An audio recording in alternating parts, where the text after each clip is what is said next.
Mtazamaji, karibu kwa taarifa kamili za KTN leo. Makabiliano makali yamezuka mapema hii leo baada ya washukiwa wa kigaidi kujaribu kuvamia kambi ya KDF katika mji wa Garissa. Msemaji wa jeshi Kanali David Obonyo amethibitisha hayo akisema mmoja wa washukiwa hao amenaswa na wanajeshi hao. Mwanahabari Jeff Kirui na maelezo zaidi. Ni shambulizi lililoanza mwendo wa saa 5 mchana na kudumu kwa takriban nusu saa. Maafisa wa KDF wakikabiliana na washukiwa wa ugaidi waliojaribu kuvamia kambi ya jeshi mjini Garissa.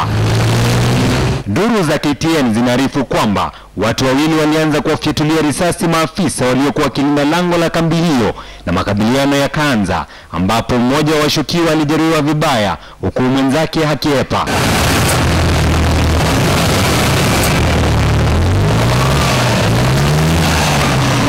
Shambulizi hilo lilisitisha shughuli za biashara katika mji huo, KDF wakichukua hatamu kufanya msako barabarani na hata manyumbani.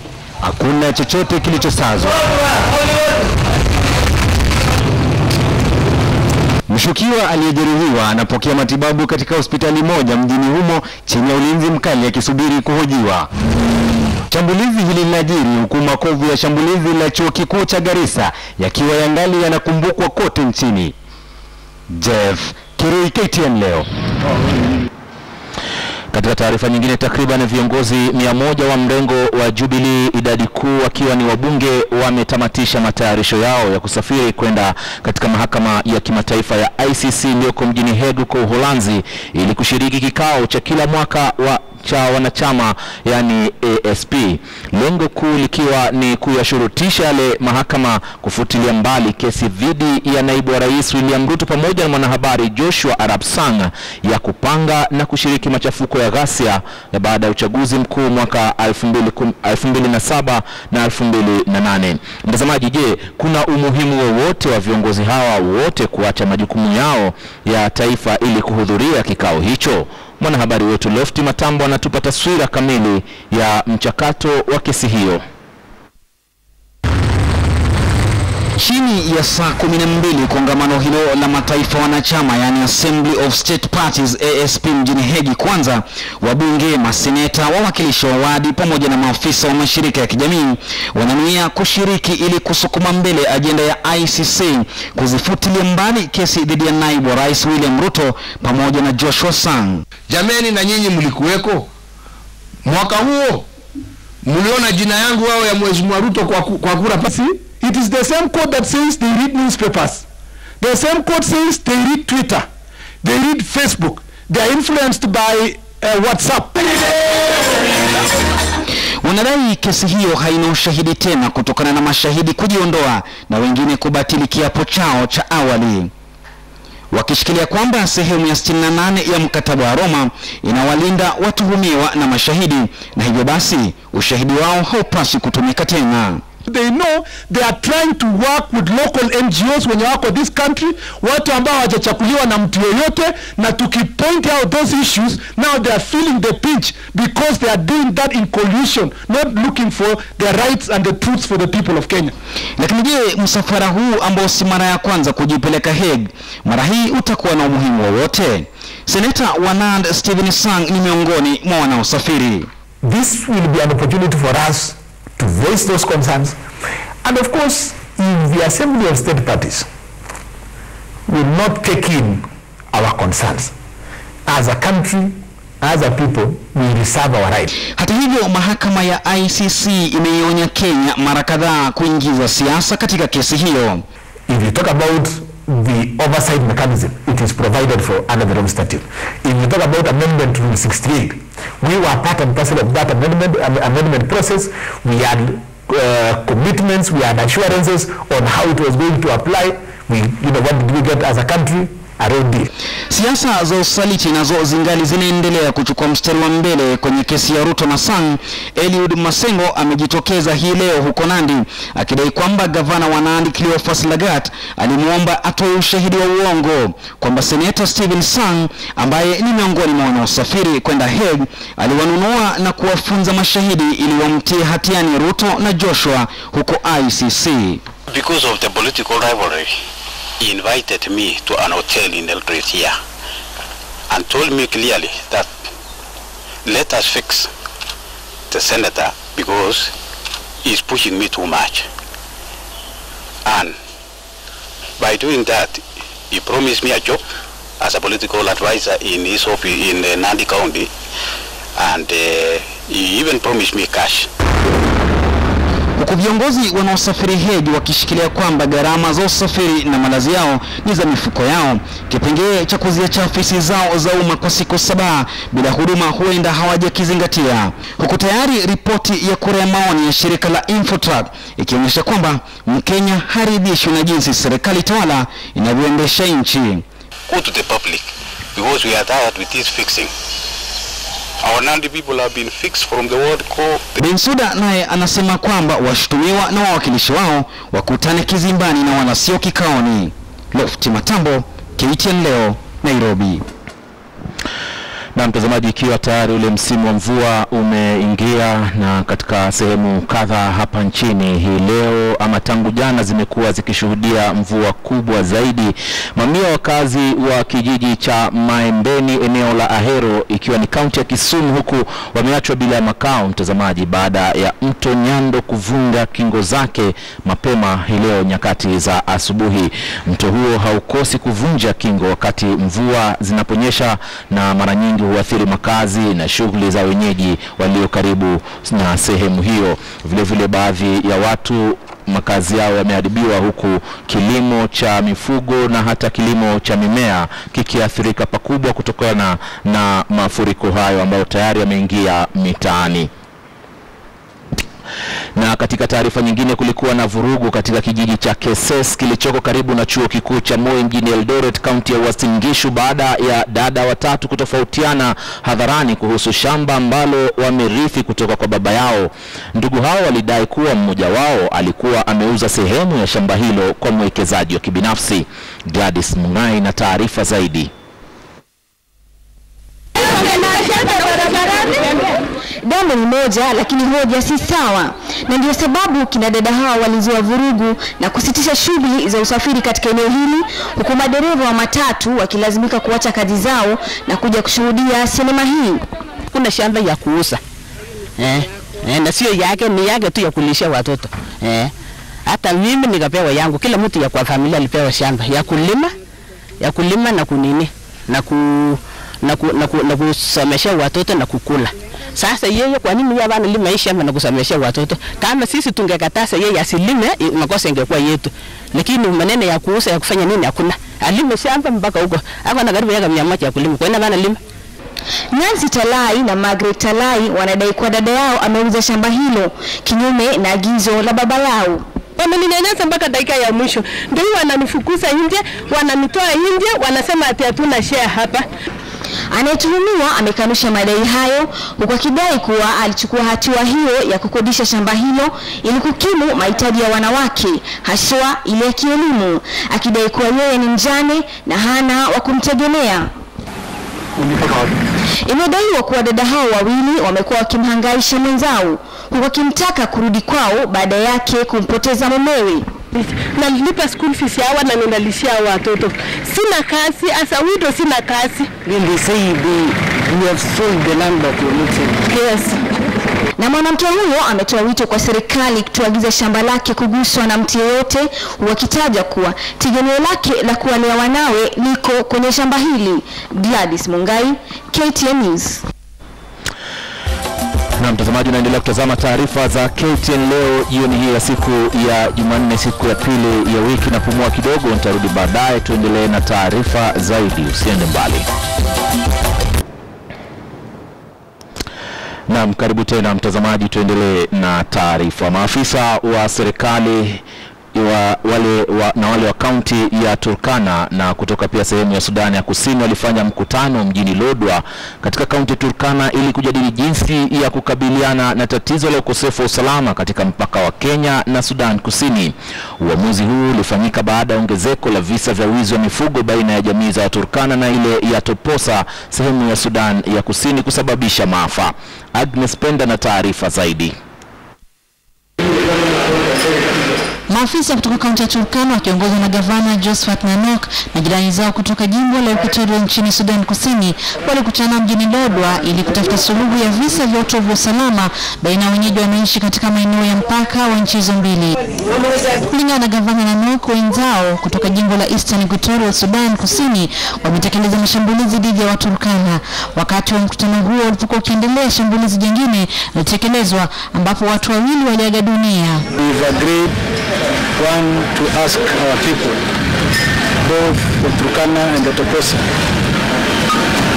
to cease fire stealing from each other, to stop it, and we will be engaging them in dialogue to discuss between the two communities on what the problem is and the remedies they can be able to put in place and a way forward for peaceful coexistence.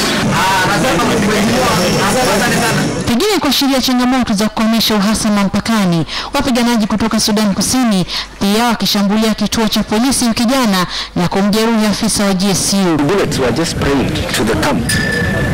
You know, the motive of that attack is up to now a mystery to us. It has never been the case. There were no livestock in that vicinity, so you wonder why, you know, somebody would just go and start spraying bullets. Ni mashambulizi ambayo hata upande wa Sudan Kusini umekiri yamesababisha madhara makuu kama vile kufungua mzozo wa kidiplomasia. Morals, obligations to ensure that the citizens of the two sister countries enjoy peace and development. Dhamira ya mkutano huo ni kujaribu kuleta mwafaka baina ya pande zote mbili ili kuonyesha mashambulizi yanazidi kupoteza maisha wenyeji.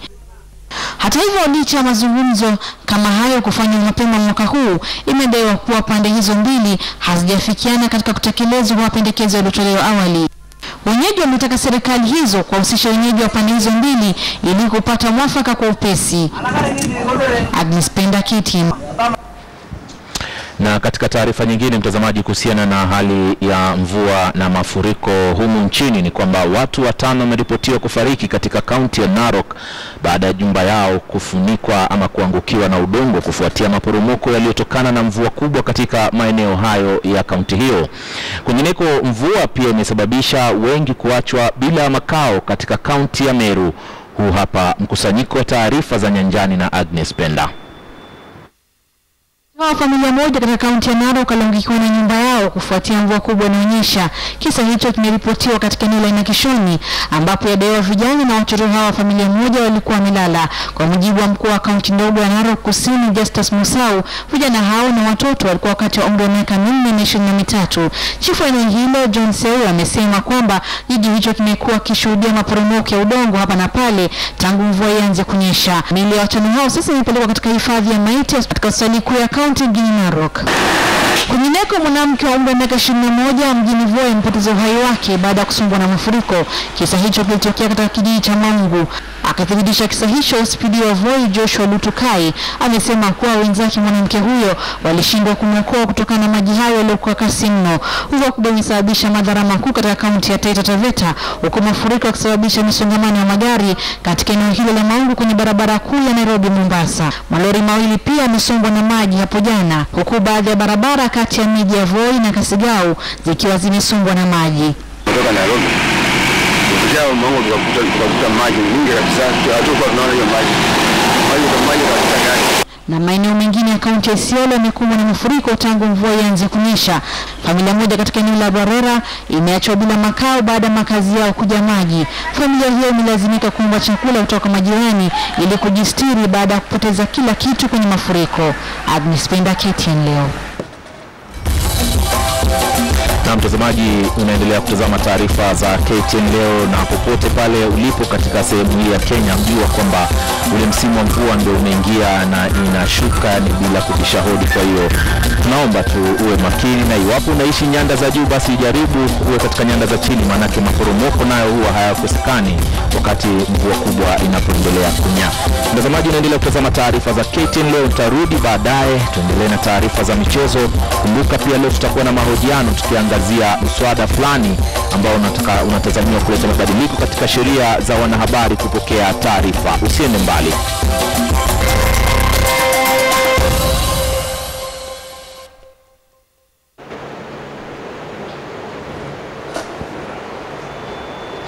Na karibu tena mtazamaji, tuendelee na taarifa za michezo. Mwenyekiti wa shirikisho la soka nchini Sam Nyamwea alihojiwa na polisi kufuatia changamoto zilizoikumba safari ya timu ya taifa Harambee Stars kutofanyika kwa wakati. Licha ya serikali kutoa fedha kwa wakati ufaao kwa timu hiyo ya taifa, ililazimika kufunga safari yao saa chache hadi Cape Verde baada ya safari yao ya mapema kutibuka kutokana na kampuni ambayo ilikuwa imetwikwa jukumu la kuwasafirisha hadi kisiwa hicho kudinda kufanya hivyo kutokana na kutolipwa kwa mgao wote wa fedha. Mtazamaji, haya yanajiri licha ya serikali kutoa fedha kugharamia timu hii ya taifa. Pia wachezaji hapo awali iliarifiwa kwamba walidinda kuabiri ndege hadi marupurupu yao yalipwe, jambo ambalo lilofanya safari yao hadi Cape Verde nusura kutibuka. Taarifa zinaarifu kuwa Stars ambao wanatarajiwa kuchuana na wenyeji wao usiku wa leo mwendo saa 2 hivi katika mchuano kufuzu kwa maondoano katika kombe la dunia ilitoa ushindi wa bao 1-0 katika mchuano wa kwanza. Na mtuende katika taarifa nyingine mtazamaji, ambapo kampuni ya humu nchini ambayo inatengeneza mipira ya soka ni Alive and Kicking imetengeneza mpira ambao unaweza kutumika na watu wasio na uwezo wa kuona. Kampuni hiyo inatumai wengi ambao wasio na uwezo wa kuona ambao ni wapenzi wa soka sasa wataweza kushiriki katika mchezo wa soka. Kandanda ni mojawapo ya michezo ambayo ina umaarufu sana duniani, na umaarufu huo umesababisha watu wengi kushiriki mchezo huo. Umaarufu huo pia unamaanisha kwamba mipira inayotumika kucheza inatengenezwa kwa wingi duniani. Alive and Kicking ni mojawapo ya kampuni ambazo zinatengeneza mpira humo nchini. Kampuni hiyo ilichukua mwelekeo mpya baada ya kuanza kutengeneza mpira ambao hutumika na watu wasio na uwezo wa kuona. Ball has ringers inside it such that when it's kicked it makes noise, and so somebody who is visually impaired can hear the sound of the ball. This ball we've made it I think for the last 5 years now, or slightly more. We've been making these balls. We've been selling them to schools and institutions that deal with the visually impaired children. Kampuni hiyo ambayo ilianzishwa mwaka wa 2004 imekuwa ikitengeneza mpira ambayo inazingatia kanuni za FIFA na vile vile mpira ambayo inastahili kutumika kwenye ardhi ya humu nchini. The pitches in Europe are like carpet, so they use synthetic balls mostly. However, in Africa you find we have barbed wire, we have acacia thorns, we have rough grounds. So these balls made out of leather are suitable for the African terrain. Kampuni hiyo ambayo hutengeneza takriban mpira 4,000 kila mwezi hupata kuuza mpira hiyo humu nchini na pia kwa kampuni za kimataifa kama vile UEFA. So the balls are of high quality because they are made out of leather. So we adhere to FIFA standards of weight, size, circumference, and even the pressure that we put in the balls. UEFA bought 90,000 balls from us, so they would not have bought these balls if they did not conform to FIFA standards. Kando na kutengeneza mpira, kampuni hiyo pia inatumia kandanda kuhamasisha watu kuhusu janga la ukimwi nchini. Kwa mashabiki vile vile wachezaji wa kandanda, ni vyema kufahamu kwamba unaweza kumjumuisha mwenzako ambaye ana uwezo wa kuona kwa kutumia mpira huu ambao umetengenezwa specially kwa ajili hiyo.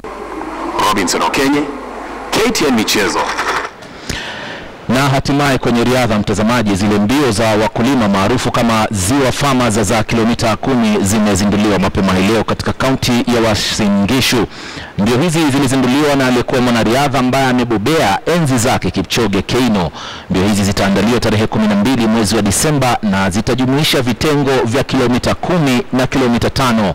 Washindi wa kilomita 10 ama mshindi atatia mfukoni shilingi 50,000 huku mshindi wa kilomita 5 akitoa shilingi 10,000. Mbio hizi zinaandaliwa na wakulima wa eneo la Ziwa lililopakana na kaunti ya Elgeyo Marakwet na kaunti ya Trans Nzoia. Wish all the